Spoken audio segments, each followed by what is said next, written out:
ምዕራፍ 24 አብርሃምም ሸመገለ፣ በዘመኑም አረጀ። እግዚአብሔርም አብርሃምን በሥራው ሁሉ ባረከው።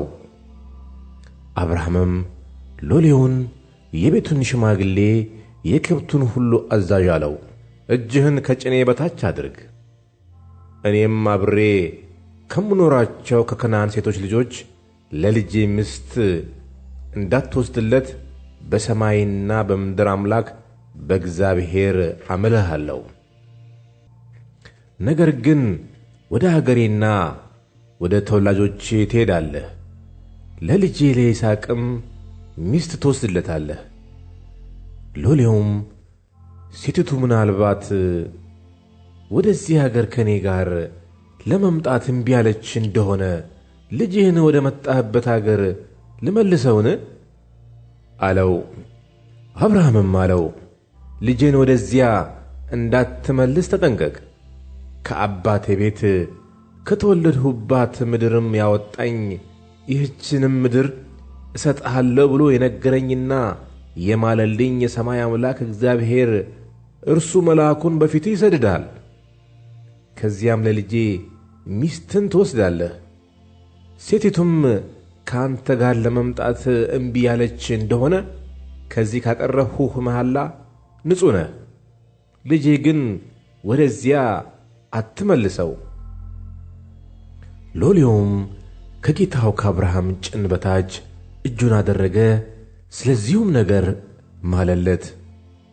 ሎሌውም ከጌታው ግመሎች መካከል 10 ግመሎችን ወስዶ የጌታውም ዕቃ መልካሙን ይዞ ተነሣ። ተነስቶም ወደ መስጴጦምያ ወደ ናኮር ከተማ ሄደ። ሲመሽም ሴቶች ውኃ ሊቀዱ በሚወጡበት ጊዜ ከከተማይቱ ውጪ በውኃ ጉድጓድ አጠገብ ግመሎቹን አስበረከከ። እንዲህም አለ፣ የጌታዬ የአብርሃም አምላክ እግዚአብሔር ሆይ እለምንሃለሁ፣ መንገዴን ዛሬ በፊቴ አቅናልኝ። ለጌታዬም ለአብርሃም ምሕረትን አድርግ።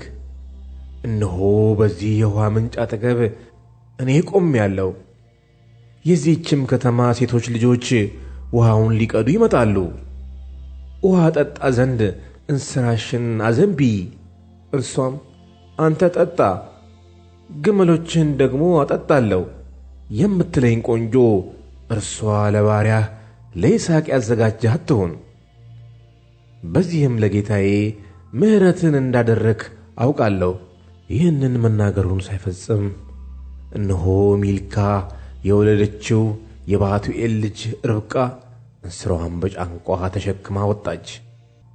ሚልካም የአብርሃም ወንድም የናኮር ሚስት ናት።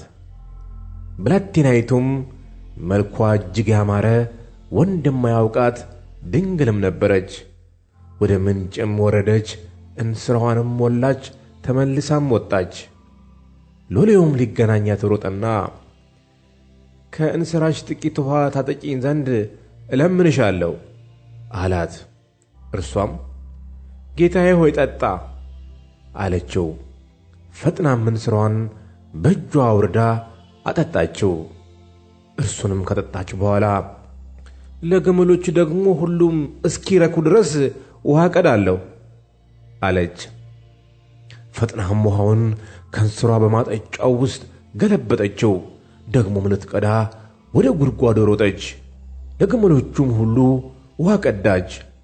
ሰውየውም ትክ ብሎ ይመለከታት ነበር።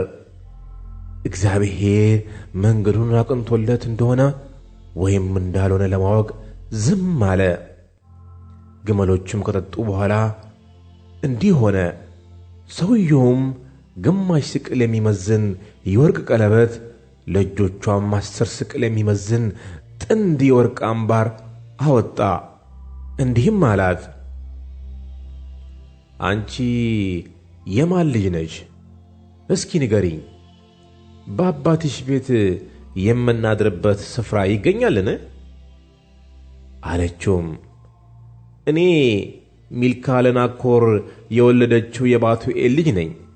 በእኛ ዘንድ ገለባና ገፈራ የሚበቃ ያህል አለ። ለማደሪያም ደግሞ ስፍራ አለን። ሰውየውም አጎነበሰ፣ ለእግዚአብሔርም ሰገደ፣ እንዲህም አለ፣ ቸርነቱንና እውነቱን ከጌታዬ ያላራቀ የጌታዬ የአብርሃም አምላክ እግዚአብሔር ይመስገን። እኔ በመንገድ ሳለሁ እግዚአብሔር ወደ ጌታዬ ወንድሞች ቤት መራኝ። ብላቴናይቱም ሮጠች፣ ለእናቷም ቤት ይህንን ነገር ሁሉ ተናገረች። ለርብቃም ላባ የተባለ ወንድም ነበራት። ላባም ወደ ውጪ ወደ ውሃ ምንጭ ወደ ሰውየው ሮጠ። ቀለበቱንና አምባሮቹን በእህቱ እጅ ባየ ጊዜ የእህቱን የርብቃን ነገር ያ ሰው እንዲህ አለኝ ያለችውን በሰማ ጊዜ እርሱ ወደዚያ ሰው መጣ።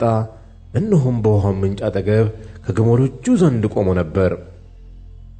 እርሱም አለው፣ አንተ የእግዚአብሔር ብሩክ ግባ። ስለ ምን አንተ በውጭ ቆመሃል? እኔም ቤቱን ለግመሎችህም ስፍራ አዘጋጅቻለሁ።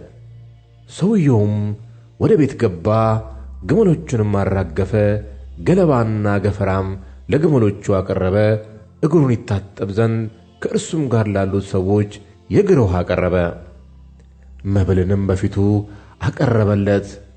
እርሱ ግን ነገሬን እስክናገር ድረስ አልበላም አለ። እርሱም ተናገር አለው።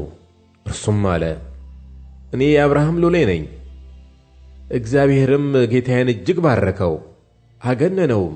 ወንዶች ባሪያዎችንና ሴቶች ባሪያዎችን፣ ግመሎችንም አህዮችንም ሰጠው።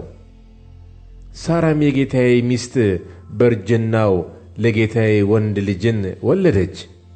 የነበረውንም ሁሉ ሰጠው። ጌታዬም እንዲህ ሲል አማለኝ፣ እኔ ካለሁበት አገር ከከነዓናውያን ሴቶች ልጆች ለልጄ ሚስትን አትውሰድ። ነገር ግን ወደ አባቴ ቤት ወደ ወገኔም ሂድ፣ ለልጄም ሚስትን ውሰድለት።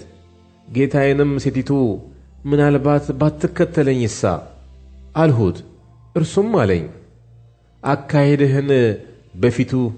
አካሄዴን በፊቱ ያደረግሁለት እግዚአብሔር መልአኩን ከአንተ ጋር ይልካል፣ መንገድህንም ያቀናል። ለልጄም ከወገኖቼ ከአባቴም ቤት ሚስትን ትወስዳለህ። የዚያን ጊዜ ከመሐላዬ ንጹሕ ነህ። ወደ ዘመዶቼ ሄደህ እነርሱ ባይሰጡህ ካማልሁህ መሐላ ንጹሕ ትሆናለህ። ዛሬም ወደ ውሃ ምንጭ መጣሁ፣ እንዲህም አልሁ፣ የጌታዬ የአብርሃም አምላክ እግዚአብሔር ሆይ ዛሬ የምሄድበትን መንገዴን ብታቀናልኝ። እነሆ እኔ በውሃው ምንጭ ላይ ቆሜአለሁ። ውሃ ልትቀዳ ለምትመጣውም ቆንጆ ጥቂት ውሃ ከእንስራሽ አጠጭኝ ስላት፣ እርሷም አንተ ጠጣ፣ ደግሞም ለግመሎችህ እቀዳለሁ የምትለኝ እግዚአብሔር ለጌታዬ ልጅ ያዘጋጃት ሴት እርሷ ትሁን። እኔም የልቤን መናገር ገና ሳልፈጽም እነሆ ርብቃ እንስራዋን በትከሻዋ ተሸክማ ወጣች፣ ወደ ምንጭም ወርዳ ውሃ ቀዳች። እኔም እስኪ አጠጭኝ አልኋት። ፈጥናም እንስራዋን ከጫንቃዋ ወረደችና አንተ ጠጣ፣ ግመሎችህንም ደግሞ አጠጣለሁ አለችኝ። እኔም ጠጣሁ፣ ግመሎችንም ደግሞ አጠጣች። እኔም አንቺ የማን ልጅ ነሽ ብዬ ጠየኋት። እርሷም ሚልካ ለናኮር የወለደችለት የባቱኤል ልጅ ነኝ አለች። ቀለበትም አደረግሁላት፣ ለእጆቿም አምባሮች አደረግሁላት። በግንባሬም አጎነበስኩ፣ ለእግዚአብሔርም ሰገድሁ። የጌታዬን የወንድሙን ልጅ ለልጁ እወስድ ዘንድ በቀና መንገድ የመራኝን የጌታዬን የአብርሃምን አምላክ እግዚአብሔርን አመሰገንሁ። አሁንም ቸርነትና እውነት ለጌታዬ ትሰሩ እንደሆነ ንገሩኝ፣ ይህም ባይሆን ንገሩኝ፣ ወደ ቀኝ ወይም ወደ ግራ እል ዘንድ። ላባና ባቱኤልም መለሱ እንዲህም አሉ፣ ነገሩ ከእግዚአብሔር ዘንድ መጥቶአል።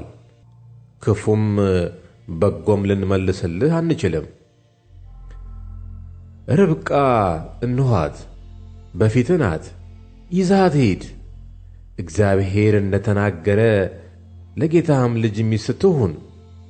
የአብርሃም ሎሌ ነገራቸውን በሰማ ጊዜ ወደ ምድር ወድቆ ለእግዚአብሔር ሰገደ። ሎሌውም የብርና የወርቅ ጌጥ ልብስም አወጣ፣ ለርብቃም ሰጣት። የከበረ ስጦታንም ለወንድሟና ለእናቱ አቀረበ። እርሱም ከእርሱም ጋር ያሉት በሉ፣ ጠጡ፣ ከዚያም አደሩ። ማልደውም ተነሱና ወደ ጌታዬ እሄድ ዘንድ አሰናብቱኝ አላቸው።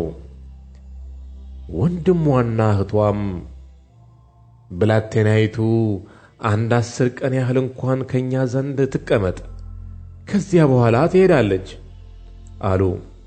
እርሱም እግዚአብሔር መንገዴን አቅንቶልኛልና አታዘግዩኝ፣ ወደ ጌታዬ እሄድ ዘንድ አሰናብቱኝ አላቸው።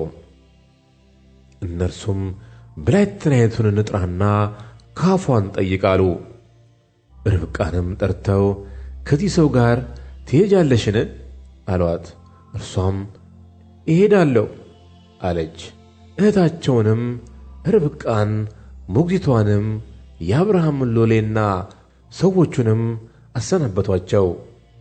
ርብቃንም መረቋትና አንቺ እህታችን እልፍ አእላፋት ሁኚ፣ ዘርሽም የጠላቶችን ደጅ ይውረስ አሏት። ርብቃም ተነሳች፣ ደንገጥሮቿም በግመሎች ላይ ተቀምጠው ያንን ሰው ተከተሉት። ሎሌውም ርብቃን ተቀብሎ ሄደ። ይስሐቅም ብኤርላሄሮኢ በሚሏት ምንጭ መንገድ መጣ፣ በአዜብ ምድር ተቀምጦ ነበርና። ይስሐቅም በመሸ ጊዜ በልቡ እያሰላሰለ ወደ ሜዳ ወጥቶ ነበረ። ዓይኖቹንም አቀና፣ እነሆም ግመሎች ሲመጡ አየ። ርብቃም ዓይኖቿን አቀናች፣ ይስሐቅንም አየች።